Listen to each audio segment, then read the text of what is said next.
Well, it was about 7 years ago, Warren Buffett said to us that we should sit down and talk to other philanthropists. And so we had a dinner and hosted by David Rockefeller with a lot of the people who were doing serious giving and talked about what their journey had been like and what had been hard for them. Today's a big milestone. We're announcing 17 new members, which brings us to 154 people worldwide who have committed the majority of their wealth to philanthropy. Melinda, these people have to be billionaires? Mm-hmm. They have to be billionaires. To join this giving pledge, yes. This giving pledge. Hey. Yeah. So I can't join. Hey, we'd love to have you give money away, but no, probably joining this group. You're going to have to raise your ticket prices. Okay. Thanks, Bill. People don't know this, but I have to say, first of all, both of them have spoken before, and Bill was a headline speaker at the headline speaker at the very first D conference, and we owe him a lot.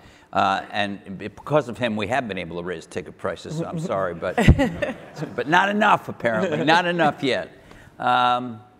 So you have 17 and you're, new people, and I don't want you to necessarily list all of them, but can you give us a few highlights of who some of the more interesting ones are who've signed on? Sure. Well, just recently, it's fantastic. Scott Cook, I think he's actually here, and his wife Signe have joined the Giving Pledge with this round of pledgers. Scott, who founded Intuit, right? And Mark Benioff and Lynn also have joined the Giving Pledge from Salesforce. And the 3 founders of Airbnb and one of their wives have just joined. Like-minded Exactly. goals. Right. So there's probably the best known self-proclaimed billionaire running around the country today is Donald J. Trump. Has Donald J. Trump signed the Giving Pledge? He has not. No. He has not. No. Has he been approached about signing the Giving Pledge? No, we haven't approached him. We haven't approached all the billionaires yet. I mean, eventually we will. It takes time. Melinda, how many are there? Well, I mean, I know there's not none or 20, but there's not We go a million. by basically the Forbes list. The Forbes, there's now more than 500, but we go by Donald that J. list. Trump is on that, I think. Might be.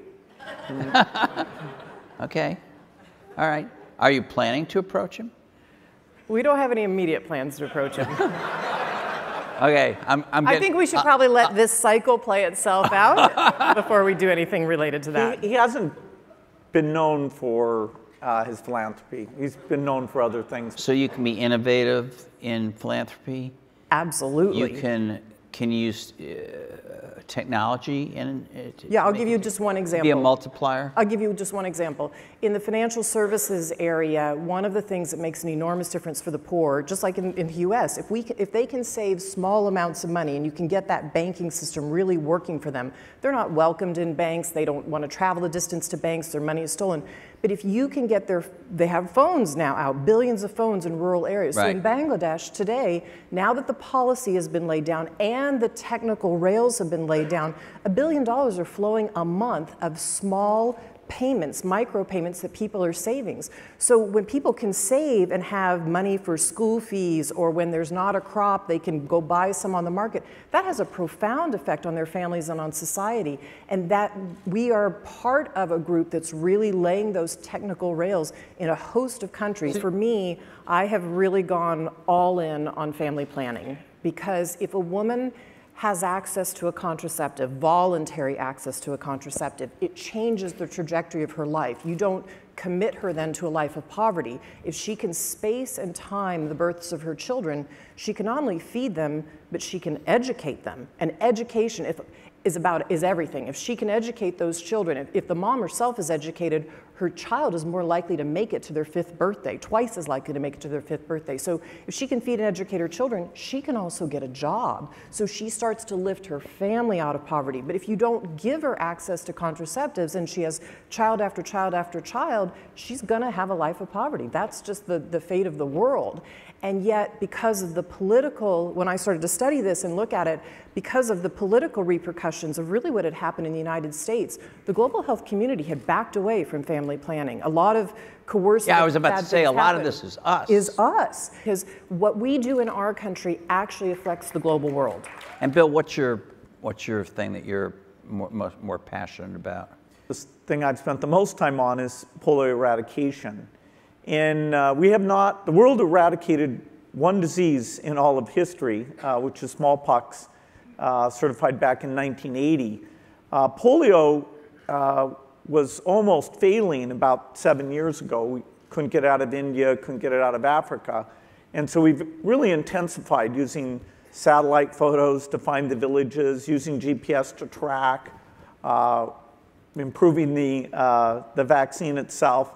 And so with any luck, we'll have the last case of polio sometime next year. We're down to 2 countries, just Pakistan and Afghanistan. We haven't had a case in Africa for 1.5 years now, in India for over 3 years now. So we'll add that. It'll become the second disease ever eradicated. And based on the success there, we'll go after measles and malaria. I am going to ask you a tech question. Great. Not a philanthropy question. You Super. you used to come here and just kind of talk about the agenda of tech, and I'm not going to try to make you do that now, because now I feel like everything in tech is less important than what you guys just talked about. But one of the big things we're talking about here this year is AI. It's been around for a while, but it's kind of exploding now. What do you think about it? Do you think it's the big new thing, and is there any danger to it? Well, certainly it's the most exciting thing going on, and it's the holy grail. It's the big dream that anybody who's ever been in computer science has been thinking about, how hard is this? And very specific problems like speech recognition and vision.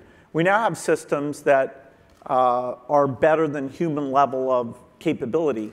And so the progress in the last 5 years has been dramatically faster than in any time in history. There's no doubt that in, say, a 10-year time frame, we will have, for physical tasks, driving, warehouse work, cleaning up rooms, we'll have robots that are way less expensive than human labor for doing those things. And I want to put a cap on this as well. Well, one thing I'll just tell you about Bill, which is when we go on vacation, Bill's somewhat moving to Kindle, but he still takes a huge bag of books, and I can always tell what's on his mind by what's in his bag of books. And there have been a lot of AI books. So while you think he's working on philanthropy, the side of his brain is also thinking about tech. I know. I know you know that.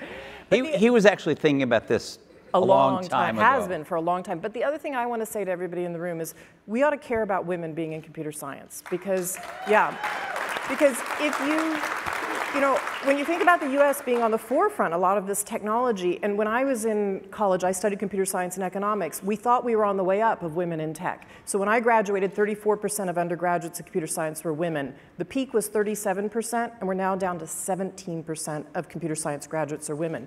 So when Bill talks about where AI is going, and I care a lot about where AI is going, I think it's going to happen. If we don't have women in that, think about healthcare, artificial intelligence in healthcare, just as one example. You want women participating in all of these things because you want a rich set of a diverse environment, creating AI and tech tools and everything we're going to use. So we'll take 1 or 2 questions tops. Go ahead. Thanks, Walt. Everyone in the room and the vast majority of people benefit from vaccines, but there are a few people that suffer from vaccines and the side effects, like maybe an MMR shot and a varicella on the same day if they're not well, or thimerosal-related or mercury-related preservative issues. Are you studying a test that can figure out if a kid's going to suffer from the vaccination? Yeah, unfortunately, there are rumors about vaccines doing negative things that, in fact, they don't do. Like the thimerosal thing, we have countries that use thimerosal and did not use thimerosal, literally billions of shots given in both cases, and we're able to compare. It is fair to say that there are, fortunately, very rare cases, and the US has a compensation fund, and we always look at the net benefits. That is, does the benefit of using the vaccine far, far outweigh any of the fairly rare side effects? Anything that affects their reputation causes people, vast number of people, to shy away from them. And then you get diseases that are incredibly infectious, like measles and pertussis, that negative rumors about vaccines have killed literally thousands of people in the rich world who never should have died because their parents were afraid of things that they'd heard. So you got to make sure they're safe and get the word out.